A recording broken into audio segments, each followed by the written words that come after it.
Hey guys, here's what doesn't get talked about enough with inflation. So remember in 2022, right, inflation spiked over 9%, okay? Now when you compare, right, 2023 inflation, right, compared to 2022, of course the numbers aren't going to show as high of growth when you're working off of large numbers. Just like with the company's earnings reports. Remember, it's all about quarter over quarter and year over year comparisons, okay, on revenue, earnings per share. Same thing with inflation. So of course, that's why in 2023, it seemed like inflation was coming down quickly because the growth, wasn't as high as the previous year, obviously, when it was over 9% in 2022, right? It's hard to have 9% inflation and then follow that up the next year with 9% inflation, right? Because of the law of large numbers. So remember that, guys. So that's why stocks rallied, though, because it appeared inflation was falling down quickly, which, remember, it's still growing, just not at as high of a pace as it was in 2022, okay?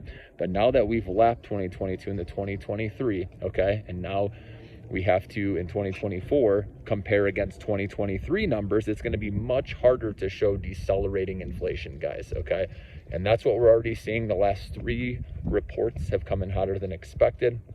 Also, PPI today, month over month came in a little lighter than expected, because if you remember last month, it was like double expectations, okay?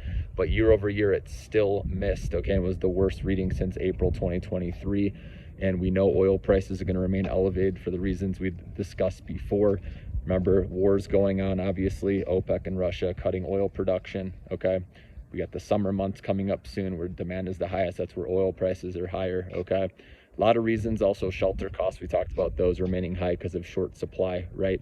Which increases demand for housing, so rent prices go up, okay? Electricity, property taxes, okay? So also auto insurance has gone up as well, okay? So that's another, these are supposed to be lagging indicators, and analysts have said that, they're going to come down eventually. It hasn't shown that yet, guys. But here's the crazy thing is that, oil prices, all that we were talking about, the Fed cannot control any of that, even with, the shelter costs. So that's why inflation is going to remain sticky. There's nothing the Fed can do about it, guys. And now, like I said, comparing 2024 to 2023, it's going to be harder to show decelerating inflation, which is going to make investors nervous. You better believe it. And so for the foreseeable future, I don't see what's going to bring inflation down, okay, especially when we're printing money, helping out Ukraine, right? Also, if we get involved more with Israel. So it's all leading to higher inflation, guys, and that's why I'm keeping it real with you. Adapt or die. You've heard me say this, okay? I'm going to tell you my opinion, and of course, this is not financial advice. You guys take all the information you gather from your research and you make the best decision for yourself. But for me personally, like I said, preserving my money, making sure I grow it safely with Annaly stock, ticker symbol NLY. And I wanted to explain this again because a lot of people still don't understand how you need to set it up with Annaly. Okay, this is not one that you look at as, you don't care what the stock price does because you set it up for the dividend to go to your bank account each quarter, okay? And when you do that, you don't have to worry about what the stock price does because you're getting paid each quarter no matter what. And remember, at that 13 to 14% dividend, if you hold the stock in your portfolio for 8 to 9 years, then officially you're playing with house money because of the money you got paid to your bank account. And that's including taxes, because remember, you get taxed on that.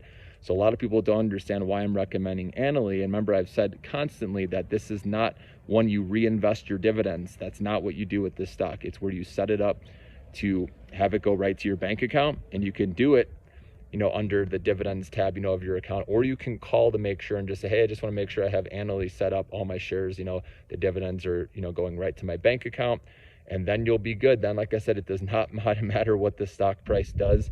My family has been in this one for years. My grandma and dad have already gotten past the 8 to 9 years where they're now playing with house money and they're just raking in this passive income. My dad is living off of this, okay, in retirement.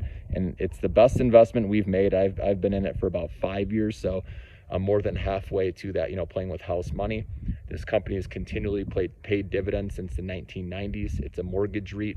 And it is a bonus when interest rate cuts eventually happen down the road if you do care about stock price. But like I said, you shouldn't with this one because you set it up to go to your bank.